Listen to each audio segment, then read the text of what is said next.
আজ আমি নিয়ে চলে এসেছি ঝটপট পাস্তা। আর এই পাস্তা এতটাই ঝটপট যে তাড়াতাড়ি রান্না করা হয়ে যায়। তার জন্য পাস্তাগুলোকে প্রথমে আমি সেদ্ধ করে নিয়েছি। আর এই সেদ্ধ করলেই তো পাস্তা চলবে না, শুধু তার সাথে কিছু উপকরণও লাগবে, যেমন ক্যাপসিকাম, টমেটো, গাজর, পেঁয়াজ, লঙ্কা, এই সমস্ত কিছুই কুচিয়ে নিয়েছি। তার সাথে একটা ডিম, সস, মশলা আর সামান্য লবণও লাগবে। সমস্ত উপকরণগুলোকে তেলে কষিয়ে তাতে মশলাটা দিয়ে দিলাম। মশলাটা দিয়ে সুন্দর করে নাড়িয়ে নাড়িয়ে যখন উপকরণগুলো সফট হয়ে আসবে, তখন তাতে কিছুটা পরিমাণে সস দিয়ে দেবো।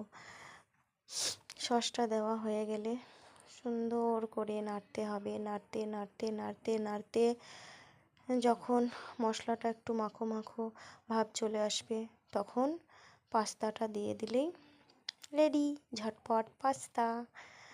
ঝটপট হয়ে গেল বলে যে খেতে খারাপ লাগবে তা কিন্তু নয় কিন্তু।